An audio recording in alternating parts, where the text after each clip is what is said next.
வணக்கம் நண்பர்களே. உங்கள் வாழ்க்கையில் நீங்கள் எப்போதும் சோம்பேறித்தனத்தை உணர்கின்றீர்களா? நீங்கள் எந்த செயலை செய்யும் பொழுதும் அதை வேறு யாராவது செய்து கொள்வார்கள் என்று நினைக்கின்றீர்களா? அப்படியென்றால் இந்த கதை நிச்சயமாக உங்களுக்கானதுதான்.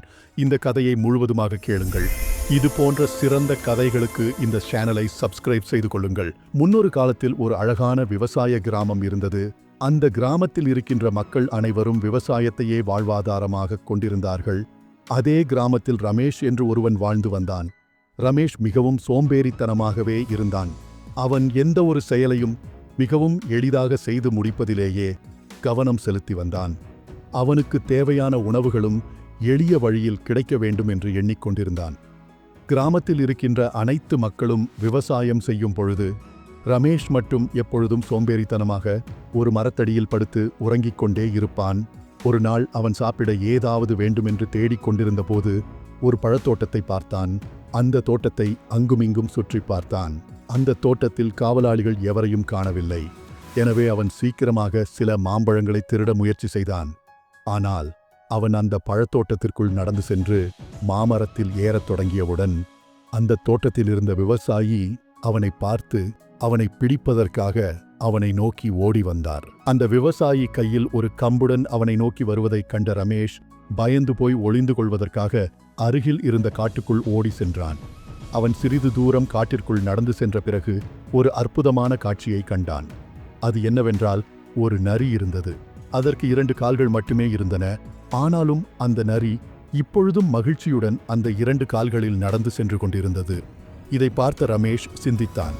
இந்த நரியால் எப்படி இந்த நிலையிலும் உயிரோடு இருக்க முடிகிறது? அதுவும் சந்தோஷமாகவும் இருக்கிறது. இதனால் ஓடவும் முடியாது. மற்ற விலங்குகளின் அச்சுறுத்தலில் இருந்து இது எப்படி தன்னை உயிருடன் காத்துக்கொள்கிறது என்று நினைத்தான்.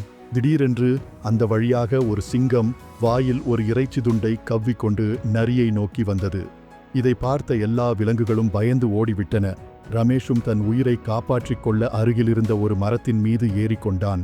ஆனால் அந்த நரியால் 2 கால்களில் ஓட முடியவில்லை. அது அங்கேயே நின்றுவிட்டது. அதன் பிறகு நடந்த விஷயங்கள் ரமேஷுக்கு மிகவும் ஆச்சரியமாக இருந்தது. சிங்கம் தன் வாயில் கவ்விக்கொண்டு வந்த இறைச்சி துண்டை நரிக்காக விட்டுச் சென்றது. இதை பார்த்த ரமேஷ் கடவுளின் கருணையை நினைத்து மிகவும் மகிழ்ச்சி அடைந்தான்.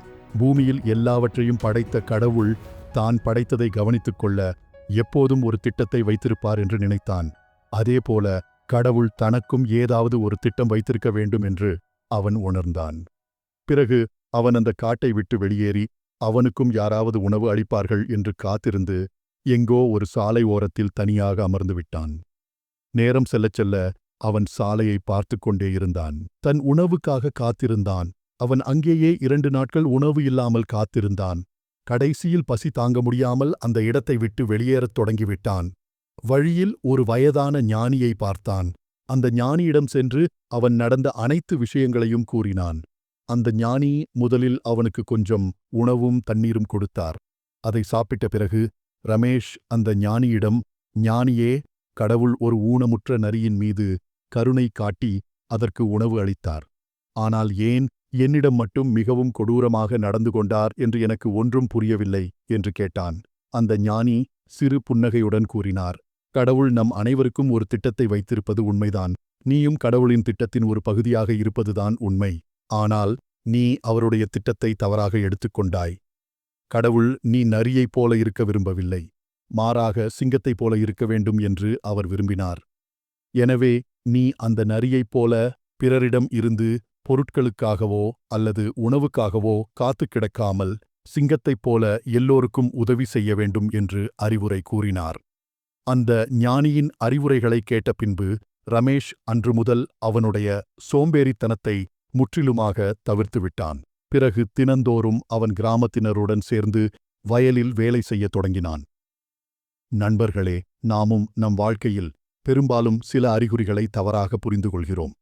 கடவுள் நம் ஒவ்வொருவருக்கும் தங்களுடைய வேலையை செய்வதற்காக ஒரு பலத்தையும் ஒரு திறமையையும் கொடுத்திருக்கிறார். எப்போதும் எல்லா விஷயங்களையும் நேர்மறையான வழியில் பார்க்க கற்றுக்கொள்ள வேண்டும். தேவைப்படுபவர்களுக்கு உதவி செய்கின்ற ஒரு வலுவான நிலையில் நம்மை பார்க்க வேண்டும். எப்பொழுதும் எளிதான விஷயங்களை தேர்வு செய்யாதீர்கள்.